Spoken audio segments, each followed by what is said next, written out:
हरिओम, नमो नमः। आप सभी का इस ज्ञान में काशी चैनल में हार्दिक अभिनंदन है, स्वागत है। जैसा कि आप जानते हैं, हम इसमें बहुत सारे पाठ चला रहे हैं। लोक सिद्धांत कौमुदी है, सिद्धांत कौमुदी है, काव्य प्रकाश इत्यादि। अभी हम काव्य प्रकाश पढ़ाने जा रहे हैं। काव्य प्रकाश में आर्थी व्यंजना का निरूपण कर रहे हैं। तृतीय उल्लास चला रहे हैं। तृतीय उल्लास में आप जानते हैं जैसे कि आर्थी व्यंजना 10 है, जिसमें से आदि पद से लेकर के 10 मिलाती है। चेष्टा ले लेना, आदि से क्या लेना है? चेष्टा। तो 10 कौन सी है? तो वक्तृ, बोधव्य, काकु, वाक्य, वाच्य, अन्य सन्निधि, प्रस्ताव, देश, काल और आदि से क्या लेना है? चेष्टा। तो ये 10 मिला के हो जाती है। वक्तृ, बोधव्य, काकु नाम, वाक्य, वाच्य, अन्य सन्निधि, प्रस्ताव, देश, काला नाम, काको, चेष्टा, दिकस्य च, है कि नहीं? तो प्रस्ताव, देश, कालादेर वैशिष्ट्यात् प्रतिभाजुषाम, है कि नहीं? यो अर्थस्य अन्यार्थ थी हेतु व्यापारो व्यक्तिरेव सा, है कि नहीं? तो इस तरह से आप इसको समझ सकते हैं। तो ये 10 है कि नहीं? वक्तृ, बोधव्य, काकु, वाक्य, वाच्य, अन्य सन्निधि, प्रस्ताव, देश, काल और आदि से चेष्टा लेना। इसमें से हम 3 तक बता चुके हैं आपको, काकु तक हो गया है। अब आगे चलेगा, आज वाक्य से चलेगा, चौथे नंबर से। वाक्य, वाच्य, अन्य सन्निधि, प्रस्ताव, देश, काल और आदि से चेष्टा, इनका उदाहरण बताएंगे। इसी में प्रायः क्या हो जाएगी? तृतीय उल्लास प्रायः पूर्ण हो जाएगा। चलते हैं, देखते हैं। तो देखिए, चौथा है वाक्य। वाक्य माने आप जानते हैं, है कि नहीं? पदार्थानाम परस्पर अन्वित, परस्पर अन्वितार्थ बोधकम वाक्यम पद समूहो वाक्यम, है कि नहीं? परस्पर अन्वितार्थ बोधकत्वे सति या निराकांक्ष बोध जनकत्वे सति पद समूहत्वम वाक्यत्वम, है कि नहीं? निराकांक्ष प्रतिपत्ति जनकत्वे सति पद समूहत्वम वाक्यत्वम, है कि नहीं? एक 3 वाक्यम। तो ये इस तरह से वाक्य के नाना लक्षण। तो निराकांक्ष प्रतिपत्ति का जो जनक हो और पद समूह हो, उसी का कहते हैं वाक्य कहते हैं।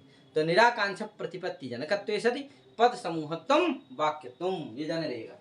तो चलिए, वाक्य वाक्य है तदा मम। देखिए, इसमें पद ही पद है, तो पद समूह तो है, इसमें कोई दिक्कत नहीं है। और परस्पर अन्वय भी है इनका, सबका ये निरर्थक नहीं है। 10 दादीमान सड़कुपाह की तरह सब क्या है?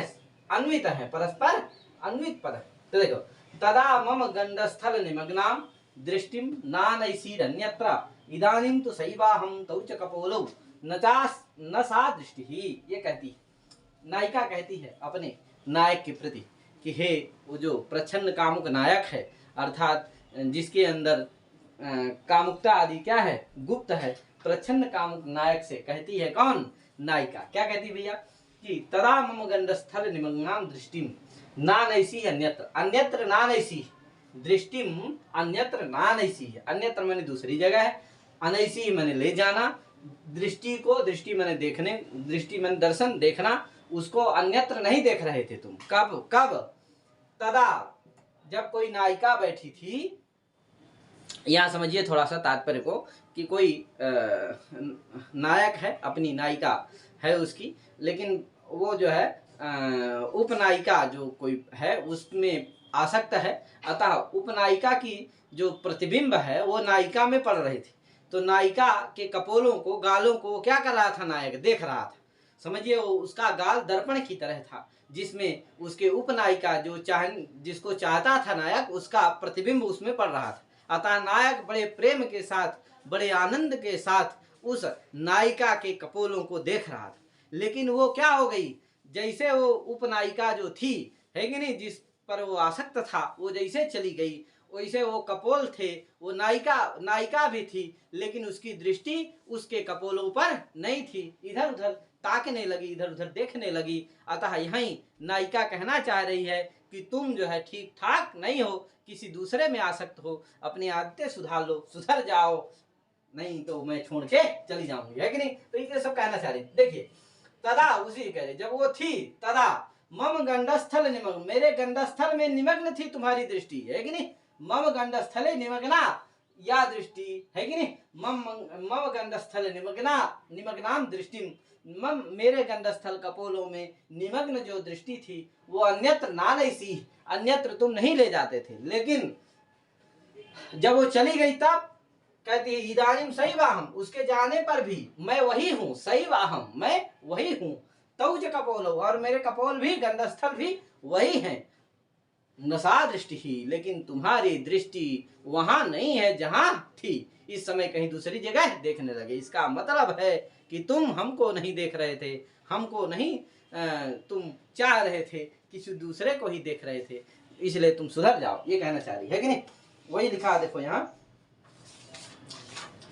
काव्य प्रकाश का लिख रहे हैं, अत्र मत सखीम कपोल प्रतिबिंबिताम पश्यतस्ते, मेरे सखी को तुम, नायिका कह रही कि मेरे सखी को तुम देख रहे थे, मेरे सखी का जो प्रतिबिंब था मेरे कपोलों पर, उसको तुम देख रहे थे, जैसे वो गई वैसे तुम्हारी दृष्टि भी चली गई मेरे कपोलों से, मेरे मुख से, समझे कि नहीं। अत्र मत सखीम कपोल प्रतिबिंबिताम पश्यतः तेरे दृष्टि अन्य भूत, है कि नहीं, वो दूसरी ही हो गई। चलिता माने वो रहने पर अन्य थी, और चलितायाम तू तस्याम अन्य जाता, और उसके चले जाने पर वो दृष्टि तुम्हारी क्या हो गई, अन्य हो गई।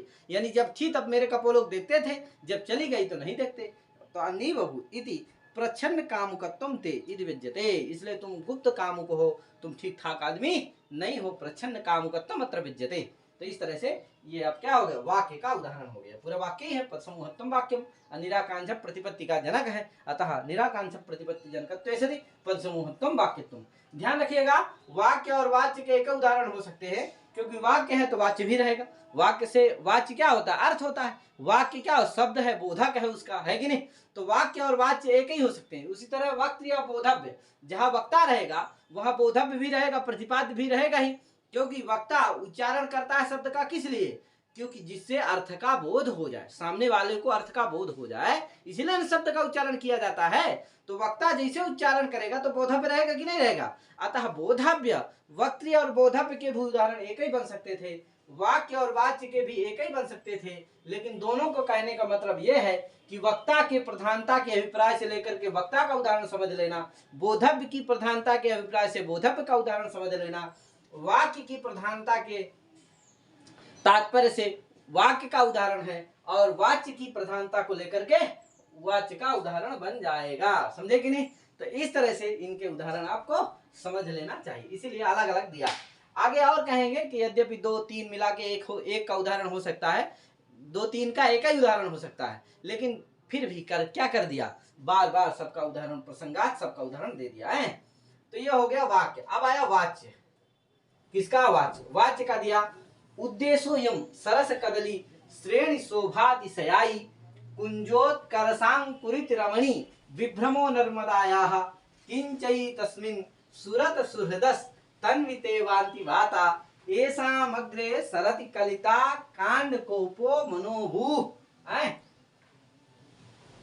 सरति कलिता कांडकोपो मनोभूः, ये हो गया किस्सा इसका वाच्य का है। उद्देश्योयम सरस कदली श्रेणी शोभातिशयाई कुंजोत्कर्षांकुरित रमणी विभ्रमो नर्मदायाः किंचयि तस्मिन् सुरत सुहृदस् तन्विते वान्ति वाता एषामग्रे सरति कलिता कांडकोपो मनोभूः, ये हो गया इसका किसका, वाच्य का। तो देखो उद्देश्योयम, अयम उद्देश्य है कि नहीं, ये जो समीपस्थ देश है, तट है, किसका तट है, नर्मदा का जो तट है कि नहीं, नर्मदाया देखो लिखा है, नर्मदाया, नर्मदा का जो क्या है, तट है, उद्देश्य है, तट है, उद्देश्य अयम उद्देश्य, अयम नर्मदाया उद्देश्य, नर्मदा का जो तट है वो कैसा भैया, कहा सरस कदली श्रेणी शोभातिशयाई, कहा भैया सरसा एक कदल्यः तेषां श्रोणी, सरस जो कदली है उनकी जो श्रेणी है, पंक्ति है, उनके शोभा, उनके अतिशय शोभा से युक्त है कि नहीं, सरस कदली की जो पंक्ति है, श्रेणी है, उसकी जो शोभा है उससे अतिशय युक्त है, ये कौन, उद्देश्य है कि नहीं, ये सब विशेषण है इसी का, उद्देश्य अयम उद्देश्य का। तो सरस कदली श्रेणी शोभातिशयाई उद्देश्य नर्मदाया उद्देश्य, और कैसा भैया, कुंजोत्कर्षांकुरित रमणी विभ्रम, है कि नहीं, और कुंजोत्कर्षा, कुंजा नाम उत्कर्षः कुंजोत्कर्षः, है कि नहीं, तेषाम अंकुरित रमणी विभ्रम, अर्थात कुंजों का जो उत्कर्ष है उसके द्वारा अंकुरित है, माने उत्पादित है रमणियों का विभ्रम, रमणियों का हाव भाव, ऐसा ये क्या है, उद्देश्य है। अर्थात इतना अच्छा उस वहां वातावरण है, इतना आनंददायी है कि भैया वहां रमणियों का जो हाव भाव है, रमणियों का जो आनंद है वो सब अपने आप आने लगता है और अपने आप रमणियां आनंद करने लगती हैं, हाव भाव करने लगती हैं, है कि नहीं। इस तरह से संकेत देने लगती है। ये सब आप समझ लेना है भैया। फिर किंचई तस्मिन, और किंचा ए तस्मिन, इस उद्देश्य में, इस तट में क्या हो रहा भैया, वाताह वांति, वात माने वायु, क्या हो रही है, बह रही है। कैसे बाई भैया, कहा सुरत सुहृदहा, हे तन्वी, तन्वी माने हे कृषांगी, हे तन्वी, क्या संबोधन का रूप है, हे तन्वी, हे कृषांगी, सुरत सुहृदहा, सूरत में जो सुरतस सुरदः या सुरते सुरदः, सुरत सुरदः, सुरत सुरदः वाताह वांति, सूरत के लिए जो सुहृद है अर्थात जो प्रेम आदि करने के लिए उपयुक्त वाता है, वायु है, वो क्या हो रही है, वांति, ऐसी जो क्या है, ये उद्देश्य वर्त, अयम उद्देश्य वर्तते, है कि नहीं। एसाम अग्रे, और जिनके आगे, एसाम वाता नाम अग्रे, जिन वायु के आगे, सरति कलिता कांड कोपो मनोभू, मनोभू कहते काम, कामदेव को है, तो कामदेव का सरति कलिता कांड कोपह, है कि नहीं, सरति सरिता कांड कोप माने कामदेव का जो कोप है जिसके आगे चलता रहता है। तो इस तरह का ये यहाँ क्या इसका सामान्य रूप से अर्थ है। तो यहाँ काव्य प्रकाश कर कह रहे हैं अत्रार्थम रतार्थम प्रविशिति व्यंग्यम, है कि नहीं, अर्थात ऐसा ये आनंददायी नर्मदा का तट है कि चलो यहाँ आनंद लेते हैं, अपनी नायक जो है अपनी नायिका से कह रहा। तो रतार्थम प्रविश इति व्यंग्यम वर्तते, रतार्थ के लिए प्रवेश करो, आनंद के लिए प्रवेश करो, यही क्या है, यहाँ व्यंग्य है। तो ये वाच्य के द्वारा व्यंग्य है कि नहीं। तो इसलिए क्या हो गया, ये वाच्य व्यंग्य का उदाहरण हो गया, ये आते अब आगे चलते हैं। अन्य सन्निधि, छठवां नंबर है अन्य सन्निधि। अन्य सन्निधि का मतलब है कि वक्तृ और बोधव्य से अतिरिक्त कोई रहे, तीसरा आदमी। अन्य की सन्निधि हो तो अन्य की सन्निधि माने समीपता, तो तीसरे की समीपता हो। तीसरा माने कौन, किससे, एक हो गया कौन, वक्ता, दूसरा होगा बोधव्य, और उनसे अतिरिक्त तो कोई तीसरा रहे। यहाँ ध्यान रखिएगा, एक कोई बोलने वाला है, एक कोई किसी को सुना रहा है, बोधव्य भी है। अब बताना उसको, वक्ता जो है यद्यपि बोधा से जो श्रोता है उससे कह रही है, कह रही है, जो भी समझिए यहाँ कह रही है, लेकिन उस बोधव्य को अर्थ का बोध नहीं कराना चाह रही है। अर्थ बोध किसको कराना चाह रही है, जो और तीसरा कवा है ना प्रेमी, उसको समझाना चाह रही है, उसको कहना चाह रही है। तो यहाँ अन्य सन्निधि का मतलब समझ रहे ना, तीसरा कवा, वक्ता और बोधव्य से जो तीसरा कवा है उससे कहना चाह रही है। देखो, नुदति अनाद्रमनाः ससुर्मा माम गृहभरे सकले क्षण मात्रम यदि संध्यायां भवति न वा भवति विश्रामः, है कि नहीं। कहा भैया नुदति अनाद्रमनाः ससुर्मा गृहभरे सकले क्षण मात्रम यदि संध्यायां भवति न वा भवति विश्रामः, यदि भवति न वा भवति विश्रामः, यदि भवति, यदि होता है, यदि विश्राम होता है तो कब होता भैया, कहा क्षण मात्र, संध्या के समय, केवल संध्या के समय भैया मैं क्या होती हूँ, किसी से कह रही है, सामने है तो उससे कह रही भैया मैं शाम को, मेरी ये सास है बड़ी खतरनाक है, दिन भर मेरे को सकले घर के काम के लिए दिन भर हड़काती रहती है, करती रहती है, अनार्ध मन होकर के, आर्ध मन मने ठंडे मन होकर के, अनार्ध मन मने गर्म मन से, क्या है गुस्सा के साथ क्या कर रही है, दिन भर मेरे गृह भरे सकले गृह कार्य के लिए क्या करती रहती है, ससुर माने कहते हैं सास को, माँ मेरे लिए क्या करती है, नुदती, चिल्लाती रहती है कि नहीं, नुदती क्या कर रही है, हमेशा मेरे लिए चिल्लाती रहती है, और दिन भर मैं काम में व्यस्त रहती हूँ। यदि मैं खाली होती हूँ तो क्षण मात्रम यदि संध्यायाम भवति विश्रामः न वा भवति, कभी कभी विश्राम होता है और कभी कभी वो भी नहीं होता है, ऐसा अपनी पड़ोसी से कह रही है, समझे कि नहीं, कोई है वो अपनी पड़ोसी से ऐसा कह रही है।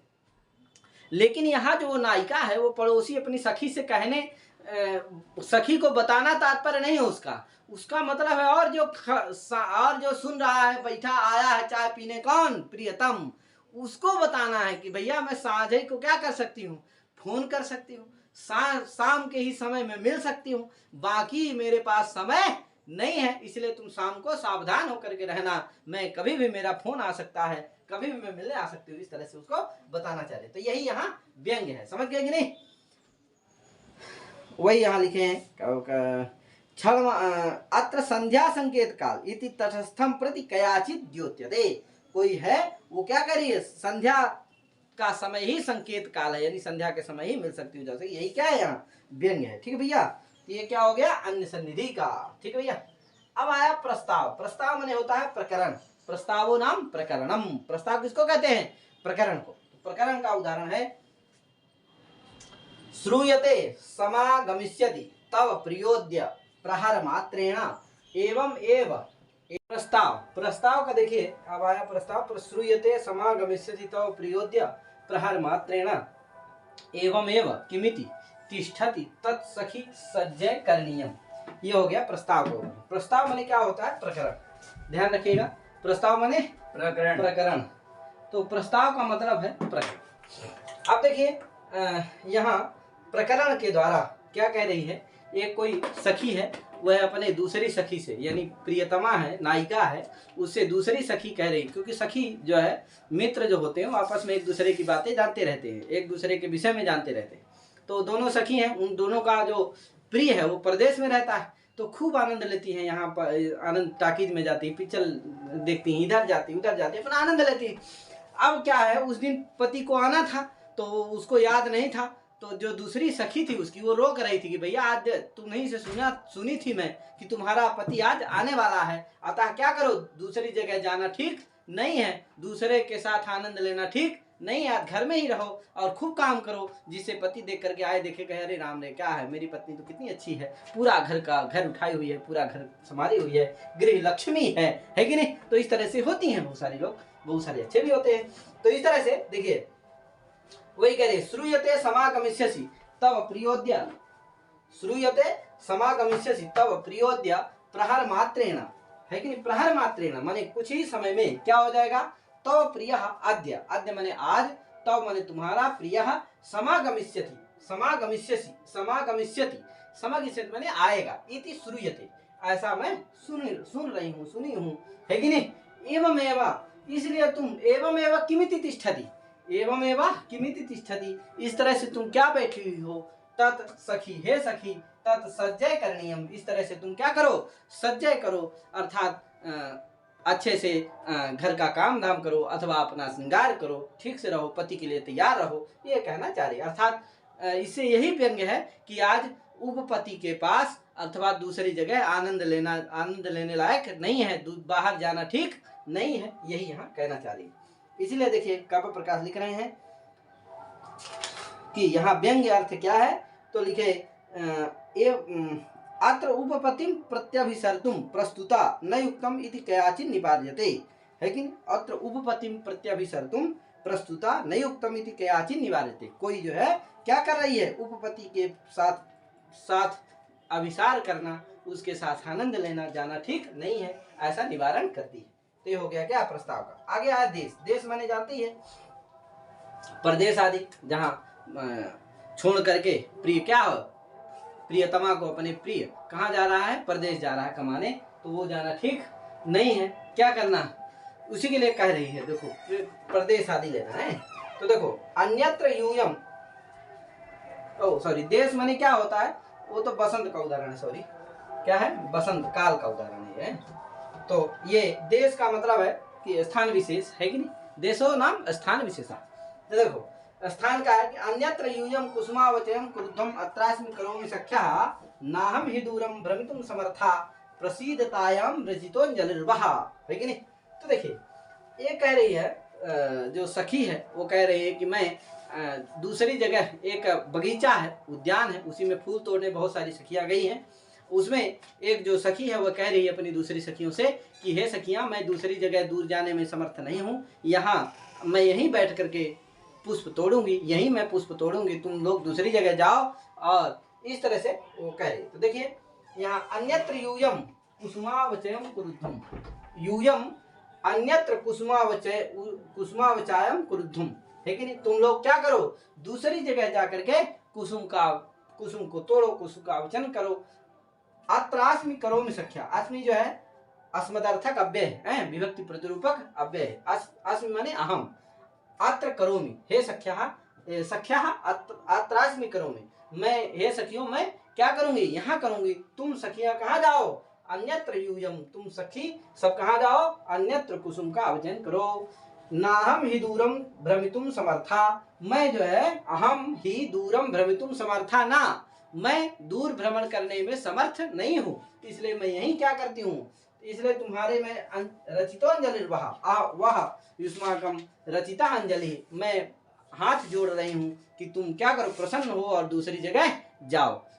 तो वह स्थान विशेष था, उसमें किसको आना था, किसी उसके उपनायक को आना था, लेकिन उसके प्रेमी को आना था, इसलिए वो कह रही है कि इस स्थान से तुम लोग दूसरी जगह चले जाओ, मैं यहाँ रहूंगी, यही उसका व्यंग्य है। ठीक है भैया। अत्र विविक्तोऽयं देशः इति प्रच्छन्न कामुकस्तया विसार्यताम इति आश्वस्ताम प्रति कयाचिन निवेद्यते, ये यहाँ निवेदन कर रहे हैं, यही यहाँ व्यंग्य है, इसका प्रकाश लिख रहे हैं, इसका लिख रहे हैं कि यहाँ यह एकांत स्थान है, इसलिए प्रच्छन्न कामुक को तुम यहाँ भेज दो, यह अपनी किसी विश्वस्त सहेली से के प्रति कोई कह रही है, लेकिन अपनी विश्वस्त सहेली से कह रही है कि यह विश्वस्त स्थान। इस तरह से इसका देश का आप उदाहरण इसको समझ सकते हैं। काल का है कि गुरुजन प्रियवश प्रिय किम भणामि तव मंदभागिनी हकम आद्य प्रवासम ब्रजसि ब्रज स्वयमेव सुरस्यसि करणीयम, ये क्या हो गया, काल का हो गया। काल माने वसंत आदि लेना है भैया। तो देखिए कोई है जो क्या है, प्रियतम है और प्रिया है, तो शादी ब्याह कर देते हैं माता पिता। अब कहते हैं भैया अब शादी ब्याह हो गया, अब तो तुम जाओ परदेश जाओ, वहां जाके कमाओ, कुछ रुपया लाओ, तब ना घर चलेगा। तो इस तरह से क्या हुआ, वो तब घर द्वार चलेगा, इस तरह से उसको भेज देते हैं बाहर। अब वो न प्रियतम जाना चाहता है, न प्रिया भेजना चाहती है, फिर भी वो क्या है, जाना पड़ता है मजबूरी में, क्योंकि वो परवश है, दूसरे के अधीन है।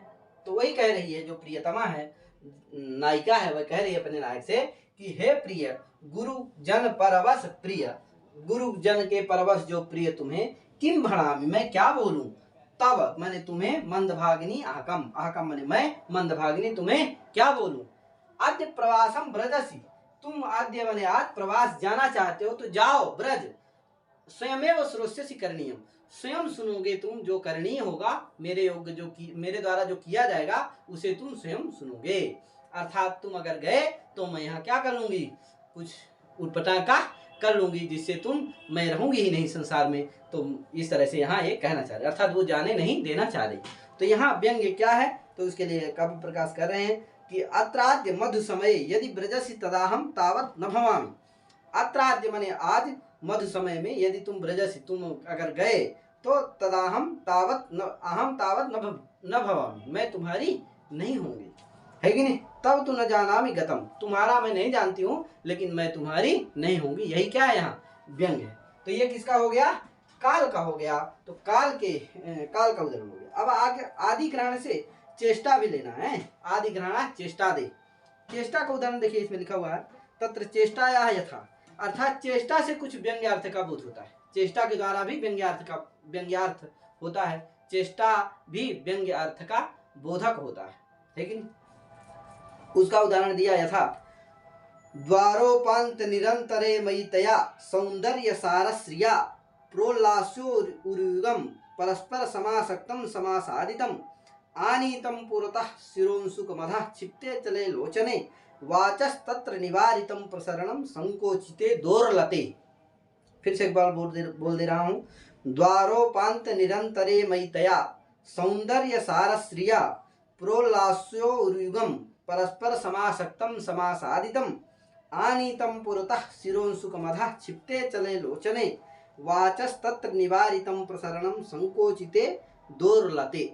तो ये देखिए उदाहरण दिया, अर्थात इसका मतलब है, कुछ बता दे रहा हूँ, द्वारोपांत निरंतरे मई द्वारोपांत निरंतरे, द्वारस्य उपांतः द्वारोपांतः द्वारोपांत निरंतरे, अर्थात द्वार के समीप में, मेरे द्वार के समीप में जैसे ही कोई नायिका आई तो नाना प्रकार की अपनी भाव भंगिमा करने लगती, लेकिन संकेत देने लगती। कैसे देती है वही कह रहे हैं कि द्वारोपांत निरंतरे मई, मई द्वारोपांत निरंतरे, मेरे द्वार के समीप में आकर के तया सौंदर्य सारश्रिया, उस वह सौंदर्य सार की जो श्रिया है कि नहीं, सौंदर्य की लक्ष्मी है, वह क्या कर रही है, ये सब कार्य कर रही है। क्या, वही बता रहे हैं, देखो प्रोल्लासो उरुयुगम परस्पर समासक्तम समासादितम, उरुयुगम, उरु माने जंघा, जंघा के युगल को, प्रोल्लास, प्रोल्लास माने फैला करके, फिर क्या किया, परस्पर समासक्तम समासादितम, परस्पर समासक्त अर्थात परस्पर जोड़ कर जोड़ दिया है कि नहीं, तो फैलाया फिर उसको जोड़ दिया, ये संकेत दिया। दूसरा शिरोंसुकम पुरतः आनीतम, शिरोंसुक माने जो साड़ी ओड़ी पहनती है ना औरतें, तो वो शिरोंसुक जो साड़ी है उसको क्या किया, पुरतः आनीतम, उसको क्या किया, मुंह ढक लिया अर्थात नीचे तक ला लिया उसको।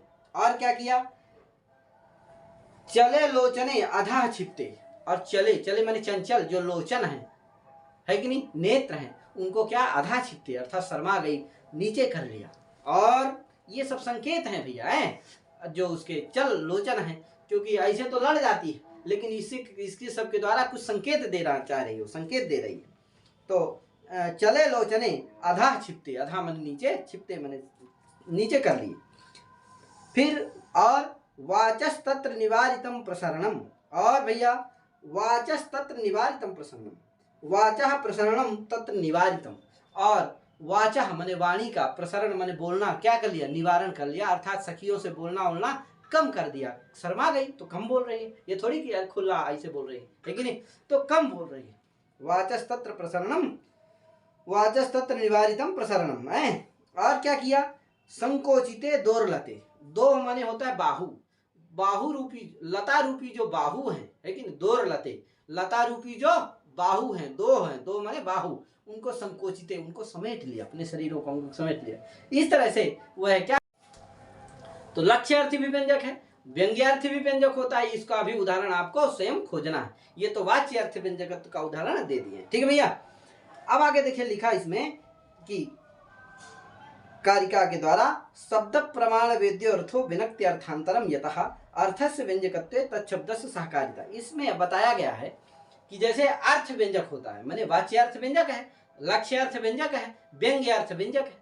तो बताइए जब वाच्यार्थ व्यंजक है, शब्द तो नहीं व्यंजक है, तो शब्द क्या करेगा, तो कहा शब्द सहकारी होगा। ध्यान रखना, आर्थी व्यंजना में, यही हम पीछे भी बता चुके हैं आपको द्वितीय उल्लास में, कि जो आर्थी व्यंजना है उसमें अर्थ तो व्यंजक है, लेकिन उसमें शब्द क्या होता है, सहायक होता है। अशाब्दी व्यंजना में शब्द व्यंजक होता है, अर्थ सहायक हो जाता है, समझे कि नहीं, क्योंकि दोनों शब्द और अर्थ साथ में रहते हैं। कभी भी शब्द को छोड़ करके अर्थ नहीं रहता, कभी भी अर्थ को छोड़ के शब्द नहीं रहता, दोनों साथ में ही रहते हैं। क्यों, सिद्धे शब्दार्थ संबंध है, लेकिन शब्द और अर्थ का संबंध जो होता है वो नित्य होता है, शब्द भी नित्य है, संबंध भी नित्य है और अर्थ भी नित्य है, ठीक भैया।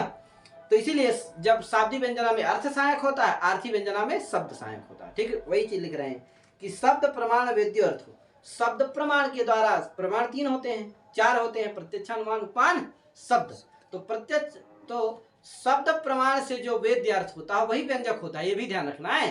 प्रमाणांतर अर्थात प्रत्यक्ष अनुमान उपमान के द्वारा जो वेद्य शब्द है वो व्यंजक है, इनके द्वारा जो व्यंग्य अर्थ है, इनके द्वारा जो बोध्य अर्थ है वो क्या नहीं होता है, व्यंजक नहीं होता है। शब्द प्रमाण के द्वारा जो वेद्य अर्थ होता है वही व्यंजक होता है, ये भी ध्यान रखिएगा। शब्द प्रमाण वेद्यो अर्थो व्यनक्ति अर्थांतरम यतः, यतः शब्द प्रमाण वेद्यो अर्थो अर्थांतरम व्यनक्ति है कि नहीं, यतः माने जिससे शब्द प्रमाण से वेद्य अर्थ है वह अर्थांतर का क्या होता है, व्यंजक होता है। अतः अर्थस्य व्यंजकत्व, अर्थ व्यंजक है तो तत्शब्द से सहकारिता, शब्द क्या करेगा, तो तत्शब्द से सहकारिता, शब्द क्या होता है, सहायक होता है, सहकारी कारण होता है, समझे कि नहीं। शब्द थी नहीं प्रमाणांतर वेद्यो अर्थो व्यंजक, देखो लिख दिया कि प्रमाणांतर से, शब्द प्रमाण से अतिरिक्त जो प्रमाण है उनसे, उनके द्वारा जो वेद्य अर्थ होता है वो व्यंजक नहीं होता है, केवल शब्द प्रमाण के द्वारा जो वेद्य अर्थ होता है वही क्या होता है, व्यंजक होता है, समझे कि नहीं। नहीं प्रमाणांतर वेद्यो अर्थो व्यंजक इति काव्य प्रकाशे अर्थ व्यंजकता निर्णयो नाम तृतीयोल्लासः। इस तरह से काव्य प्रकाश में अर्थ व्यंजकता नाम, अर्थ व्यंजकता का निर्णय करने वाला तृतीय उल्लास हो गया। तो इस तरह से तृतीय उल्लास कर दिए, आगे हम चतुर्थ उल्लास करेंगे, अलंकार पढ़ाएंगे। तो इस तरह से इतना करके अपनी वाली विराम देते हैं। सभी भाइयों नमो नमः, जय श्री राम।